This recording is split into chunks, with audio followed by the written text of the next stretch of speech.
दोस्तों पिछले एपिसोड में हमने देखा था वांग हाओ पर्पल फॉरेस्ट जाने के रास्ते में कुछ स्नीक अटैकर्स के साथ फाइट करता है, जिससे हमें पता लगता है कि वो आउल डीमन वांग हाओ को गुस्सा दिलाना चाहती है और इसी वजह से वो अपने दो और सर्वेंट यानी कि सू मुया और सू वांग को भेजती है वांग हाओ के साथ फाइट करने के लिए। उनसे फाइट करने के दौरान वांग हाओ किसी फॉर्मेशन में ट्रैप हो जाता है, जिससे आउल डीमन उसके सोल पर कंट्रोल करने की कोशिश कर रही थी, पर तायरिच अपनी इल्यूजन ट्रैप की मदद से वांग हाओ को इस फॉर्मेशन से बाहर निकालने की कोशिश करता है। इस एपिसोड की स्टार्टिंग में दिखाया जाता है कि तायरिच ने सक्सेसफुली वांग हाओ को उस फॉर्मेशन से बाहर निकाल लिया था। इधर मौका पाकर सू वांग और सू मुया वहाँ से भाग जाते हैं। फॉर्मेशन के ब्रेक होते ही आउल डीमन को जोर का झटका लगता है। उसे समझ नहीं आता कि आखिर ये फॉर्मेशन ब्रेक कैसी हुई, क्योंकि ये हजारों सालों पुरानी फॉर्मेशन है जिसकी टेक्निक बहुत ज्यादा पावरफुल है। कोई भी एरा गहरा राह चलने वाला इंसान इस फॉर्मेशन को ब्रेक नहीं कर सकता। तो वो सोच रही थी कि आखिर वांग हाओ के साथ ऐसा कौन सा सपोर्टिव पर्सन है जिसके पास इतनी एक्सट्रीम पावर है कि वो इस फॉर्मेशन को ब्रेक कर पाया। अब अभी के लिए तो उसका प्लान चौपट हो गया था, तो वो सोचती है कि क्यों ना कुछ दिन बाद अपीयर होकर कुछ अच्छा सा स्ट्रॉन्ग प्लान बनाकर आना पड़ेगा वांग हाओ के सामने। ये सोचते हुए वो अपनी पावर रिलीज करके वहाँ से गायब हो जाती है। इधर वांग हाओ को दिखाया जाता है फॉर्मेशन से बाहर आने की वजह से वांग हाओ को कुछ भी याद नहीं था कि आखिर उसके साथ क्या हो रहा था। तायरिच उसे संभालने की कोशिश करता है। वांग हाओ उससे पूछ रहा था कि आखिर उसके सोल पर किसने कंट्रोल किया था, क्योंकि उसे कुछ भी याद नहीं है। तायरिच वांग हाओ को बता देता है कि वो किसी फॉर्मेशन में ट्रैप हो गया था, जिसकी वजह से उसे गुस्सा आने पर कोई इसकी सोल पर कंट्रोल कर लेता। अब जिसने भी ये फॉर्मेशन बनाई है वो चाहता था कि वो वांग हाओ को एक पपेट की तरह यूज करे। ये सब सुनने के बाद वांग हाओ को दाल में कुछ काला लगता है कि जरूर यहाँ पर कुछ खिचड़ी पक रही है। तभी वो तायरिच से पूछता है कि वो जो फॉर्मेशन जिसमें मैं ट्रैप हुआ था, क्या उसे तुमने तोड़ा है? तायरिच बहुत ही चौड़ में कहता है, और नहीं तो क्या, वैसे भी बहुत ही आसान था, उसको तोड़ने के लिए बस एक इल्यूजन की जरूरत थी, मेरे लिए तो ये बस एक पीस ऑफ केक है। तायरिच की बातों पर वांग हाओ को ट्रस्ट नहीं होता। वो जान रहा था कि ये फॉर्मेशन काफी ज्यादा स्ट्रॉन्ग थी। अगर तायरिच ने इसे बहुत ही कम समय में और बहुत ही अच्छे से ब्रेक किया है, इसका मतलब पक्का तायरिच के पास बहुत पावर है जो उसने छुपा के रखी है। अब देख के तो ऐसा लगता है कि वांग हाओ की मन की बातें तायरिच सुन पा रहा है, क्योंकि वो सडनली खास कर कहता है कि शायद मेरी किस्मत अच्छी थी इसलिए मैंने उसे तोड़ दिया, इसलिए रिलैक्स रहो। वांग हाओ अभी के लिए इस बात को इग्नोर करके आगे बढ़ने लगता है, क्योंकि आखिर उसे जाओ शन और जिया को प्रोटेक्ट जो करना था। रास्ते में आगे बढ़ते हुए वांग हाओ तायरिच से पूछता है कि वो जो इल्यूजन तुमने यूज किया था, क्या वो सच में पावरफुल है? हम उसे किसी और तरीके से भी यूज कर सकते हैं ना? तायरिच को समझ नहीं आता कि वांग हाओ क्या कहने की कोशिश कर रहा है। इससे पहले कि वांग हाओ कुछ समझा पाता, वांग हाओ की नजर वहाँ पर ही चल रहे आर्ट ऑफ फ्लाइंग लीफ पर पड़ती है। वो समझ जाता है उसके पास वो इविल मास्क मैन आ चुका है जिसने ये वाली फॉर्मेशन क्रिएट की है वांग हाओ पर अटैक करने के लिए। वांग हाओ भी उस लीफ के अटैक को ब्लॉक करने के लिए विंड फिंगर का यूज करता है, जिससे वो फ्लाइंग लीफ अटैक डिस्ट्रॉय हो गया था। यहाँ छोटू ड्रैगन कहता है कि तुमने ये टेक्निक सीख ली, वैसे मानना पड़ेगा उस बुढ़े एम्परर ये के पास सच में बहुत अच्छी अच्छी टेक्निक्स थी। ये पावरफुल तो है, लेकिन तुम्हें इसकी प्रैक्टिस की और जरूरत पड़ेगी।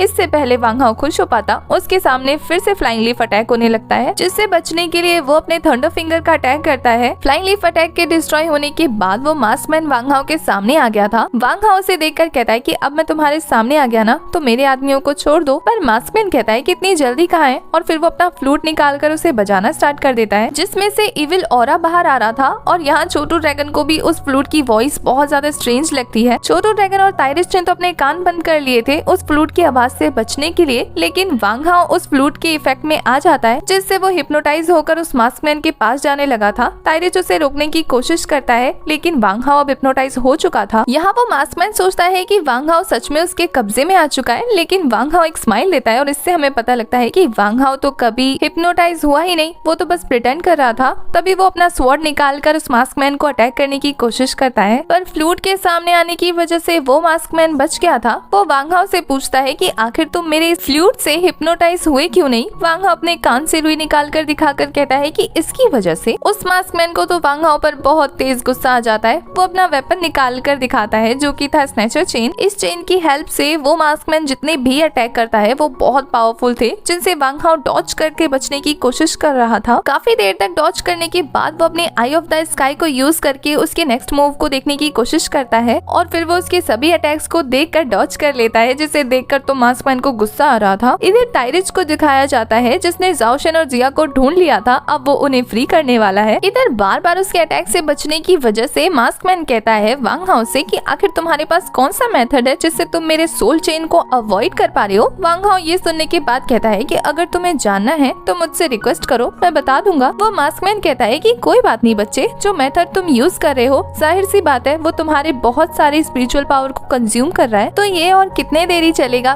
थोड़ी देर की बात है बस। और फिर वो जंप करके वांग हाओ के पीछे चला गया था। उसके बाद वो अपने सोल चेन स्नेकर की मदद से वांग हाओ के गले को दबोच लेता है। वांग हाओ खुद को छुड़ाने की कोशिश कर रहा था। ये देखकर वो मास्कमैन कहता है कि बच्चे, तुम अभी भी बच्चे हो, इस तरह की फास्ट मूव को देख नहीं पाए ना। अब जब तुम मेरे चंगुल में फंसी गए हो तो मैं तुम्हें चींटी की तरह मसल दूंगा। पता नहीं मास्टर ने तुम्हारे अंदर ऐसा क्या देखा कि वो तुमसे इम्प्रेस हो गई है। जिस पे वांग हाओ कहता है क्योंकि मैं तुम्हारी तरह ज्यादा बकवास नहीं करता ना। और फिर वो जाओशन को ऑर्डर देता है। जाओशन भी पीछे से आकर एक जोरदार डंडा उस मास्कमैन को जड़ता है, जिससे वहाँ पर जोरदार ब्लास्ट के साथ एक बड़ा सा गड्ढा बन गया था। जाओशन और वांग हाओ को साथ में देखकर वो मास्कमैन समझ जाता है कि वांग हाओ ने उसे बेवकूफ बनाया। वो कहता है कि अब तुम दोनों के साथ यहाँ पर वो ताइरिच भी है ना, उसको भी निकलने के लिए बोलो, स्मार्ट बिजनेसमैन। ताइरिच जिया के साथ बाहर आकर अपनी तारीफ सुनते हुए कहता है कि ज्यादा तारीफ करने की जरूरत नहीं है, ये तो मैं छोटे मोटे काम है जो कर लेता हूँ। उन सभी को साथ में देखकर वो मास्कमैन कहता है कि अब जब तुम सभी यहाँ हो तो मैं किसी पर रहम नहीं खाऊंगा। और फिर वो अपनी पावर को रिलीज करना स्टार्ट करता है। इधर वांग हाओ और जाओशन एक साथ उस पर अटैक करने जाते हैं, पर मास्कमैन की स्पीड काफी ज्यादा थी, जिससे वो दोनों को एक ही टाइम पे बुरी तरीके से घायल कर देता है। ये देखकर जाओशन वांग हाओ से कहता है कि इसकी स्पीड बहुत ज्यादा है, तो पहले मैं इससे निपट लेता हूँ, थोड़ा सा वीक होगा तो आप इसे हैंडल कर लेना। पर वांग हाओ जाओशन को समझाता है कि ये बहुत स्ट्रॉन्ग है और बहुत फास्ट, तो इसको अकेले हैंडल करना मुश्किल है, तो ऐसा करता हूँ कि मैं इसे ट्रिक करता हूँ और तुम इसे हिट करना। इसके बाद दोनों एक साथ फिर से उस मास्कमैन पर अटैक करने जाते हैं, जहाँ वांग हाओ ने अपने फिंगर अटैक से उसकी सोल को फ्रीज कर दिया था और जाओशन उसे अपनी स्टिक की मदद से घायल कर देता है। ये देखकर तो उसे भी यकीन नहीं आता कि उसके साथ ये कैसे हुआ। उसके बाद वांग हाओ और जाओशन मिलकर लगातार उस पे हिट कर रहे थे, जहाँ एक पॉइंट पे वांग हाओ ने उसकी सोल पर अटैक करके उसको ब्रेक कर दिया था। मास्कमैन को समझ में नहीं आता कि वांग हाओ ने इतनी छोटी सी उम्र में इतना अच्छा स्किल्स कैसे सीखा। वो उससे पूछता है कि आखिर तुमने खुद को इतना स्ट्रॉन्ग क्यों बनाया। वांग हाओ कहता है तो क्या मैं पहले जैसा बनकर तुम्हारे सामने मरने आता। और फिर वो अपनी स्वॉर्ड की अटैक से उसके एक बाजू को फ्रीज कर देता है। इस बार उस मास्कमैन ने अपनी इविल पावर का यूज करके एक मैजिक ड्रैगन तैयार किया था वांग हाओ के साथ फाइट करने के लिए। वांग हाओ एक ही स्लैश में उस ड्रैगन का काम तमाम कर देता है, लेकिन वहाँ हुए ब्लास्ट की मदद से वो मास्कमैन वहाँ से फरार हो गया था। वहाँ पड़े ब्लड को देखकर वांग हाओ समझ जाता है कि वो मास्कमैन बुरी तरीके से घायल हो गया है। वांग हाओ अपने दोस्तों को बता देता है कि ये मास्कमैन जितना घायल है ना, कुछ दिनों तक उन पर अटैक करने का सोचेगा भी नहीं। उसके बाद रात का सीन दिखाया जाता है, जहाँ वो सभी घर वापस जा रहे थे। ताइरिच वांग हाओ से पूछ रहा था कि आज उसने कैसा काम किया। वांग हाओ भी उसकी तारीफ करता है। जिया तो ताइरिच से बहुत इम्प्रेस हो गई थी उसके फॉर्मेशन ब्रेक करने वाली ट्रिक की वजह से। ताइरिच नोटिस करता है कि जाओशन कुछ नहीं बोल रहा, तो वो उससे कहता है कि मैंने तुम्हारी जान बचाई, एटलीस्ट थैंक यू तो बोलो। जाओशन की हालत कुछ खराब लग रही थी, तो वो जैसे ही थैंक यू बोलता है ना, गिरकर बेहोश हो जाता है। इसी के साथ हमारा ये वाला एपिसोड हो जाता है खत्म।